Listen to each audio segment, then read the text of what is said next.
Selamat siang buat siswa-siswi kelas 7 SMP Gelora. Kita lanjutkan kembali materi kita pada siang hari ini.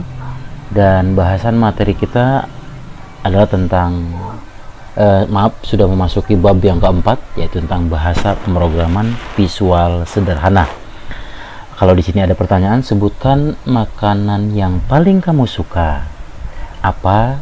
Itu nanti kamu bisa jawab dengan cara mengapresiasikannya dengan cara mempraktekannya. Kemudian pilih satu jenis makanan yang paling kamu sukai dan jelaskan langkah membuat makanan tersebut. Oke, kita lanjutkan. Hari ini kita akan bahas tentang algoritma. Algoritma merupakan urutan langkah-langkah logis penyelesaian masalah yang disusun secara sistematis dan logis. Kata logis merupakan kata kunci dalam algoritma. Langkah-langkah dalam algoritma harus logis dan harus dapat ditentukan bernilai salah atau benar. Algoritma sendiri berasal dari nama terakhir Muhammad ibnu Musa al-Khwarizmi, seorang ahli matematika terkenal dan penulis pada abad ke-8 dan 9 Masehi yang berasal dari Persia. Al-Khwarizmi adalah seorang guru di Institut Matematika di Baghdad dan penulis buku kitab Al-Jabar wal Muqabalah, yang berarti aturan menyatukan dan memisahkan. Buku tersebut merupakan satu dari buku teks matematika yang paling awal, dan judul tersebut memberikan kita kata Al-Jabar. Karakteristik suatu algoritma yang pertama, tertata dengan baik. Maksudnya, langkah-langkahnya dalam urutan yang jelas. Yang kedua, jelas. Maksudnya, operasi yang digambarkan dipahami oleh suatu komputasi tanpa penyederhanaan lebih lanjut. Dan yang ketiga, dapat dihitung secara efektif. Komputasi tersebut sebenarnya dapat melakukan operasi. Berikutnya, di sini Bapak coba terapkan beberapa proses algoritma dan langkahnya. Yang pertama, proses membuat nasi goreng. Algoritmanya resep nasi goreng. Dan langkah algoritmanya, masukkan bumbu hingga wangi, masukkan telur, masukkan nasi, dan sebagainya. Bapak tidak akan membacakan ini semua, tinggal kalian simak video ini. Dari proses ini nanti kalian akan coba buat salah satu menu yang tadi di awal Bapak sampaikan.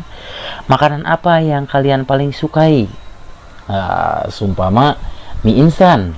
Nah, nanti kalian akan buat algoritma bagaimana cara memasak mie instan dari awal sampai penyajian, ya. Bapak harap kalian paham. Dan nanti akan ada tugas buat kalian, entah dalam bentuk tulisan atau dalam bentuk video. Berikutnya, contoh algoritma dalam kehidupan sehari-hari. Seperti yang tadi saya sampaikan, contoh yang pertama. Ketika ingin makan, langkah-langkah yang dilakukan adalah yang pertama, cuci tangan atau siapkan sendok dan garpu. Yang kedua, siapkan piring. Yang ketiga, ambil nasi. Taruh nasi di atas piring, ambil lauk, taruh lauk di atas nasi, ambil air minum di gelas, kemudian membaca doa sebelum kalian makan, lalu lanjutkan dengan makan. Selesai makan, baca doa kembali sesudah makan. Terakhir, mencuci piring. Ini yang disebut dengan proses algoritma. Sesederhana itu sebenarnya, tapi jika tidak kalian buat algoritmanya pada saat prosesnya nanti, Bapak berharap kalian bisa memberikan contoh. Ini anggap aja sebagai kuis dari Bapak. Buatlah sebuah proses algoritma. Terserah kalian, mau itu berangkat sekolah, mau itu berangkat ke pengajian, mau itu proses sholat apa saja, dari mau zuhur, asar, maghrib, isya, kalian buat algoritmanya sampai selesai, dari awal sampai selesai, ya. Jadi nanti bisa kalian buat. Nanti akan Bapak sajikan sebuah tayangan video membuat sebuah algoritma. Oke, kriteria suatu algoritma, yang pertama kriterianya ada input dan output, ada efektivitas dan efisien, ada terstruktur. Yang pertama ada input dan output. Algoritma, ciri penting algoritma harus berhenti setelah menjalankan sejumlah langkah terbatas. Ya, maksudnya ketika kalian sudah membuat sebuah algoritma, apabila sudah selesai maka berakhir proses tersebut. Yang kedua, efektivitas dan efisien.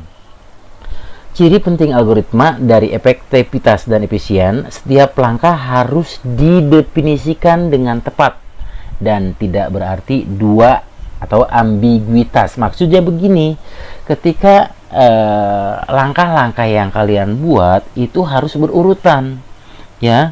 Berarti langkahnya, jika kalian sholat, yang pertama wudhu itu ada rangkaiannya. Yang dari pertama, seumpama kalian berdoa atau niat, setelah itu cuci tangan, kemudian kumur-kumur, itu harus berurutan sesuai dengan aturannya, ya.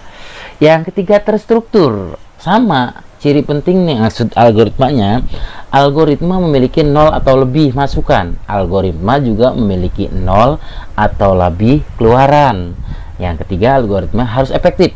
Setiap langkah sederhana sehingga dapat dikerjakan dalam waktu yang masuk akal, ya. Untuk lebih jelasnya nanti kalian bisa lihat tayangan video berikut ini. Berikut algoritma menyajikan kopi. Yang pertama kita lakukan adalah kita mempersiapkan api dengan menyalakan kompor. Untuk selanjutnya kita akan memasak air hingga mendidih. Setelah air mendidih, kita siapkan 1 saset kopi. Di sini Bapak mengambil contoh Torabika Cappuccino. Dan setelah itu kita tuangkan ke dalam segelas. Di dalam gelas sudah ada berisi kopi cappuccino Torabika. Dan untuk selanjutnya siap disajikan. Inilah gambaran sebuah algoritma bagaimana cara kita menyajikan kopi. Dan saya yakin kalian semua bisa untuk melakukan ini. Selamat.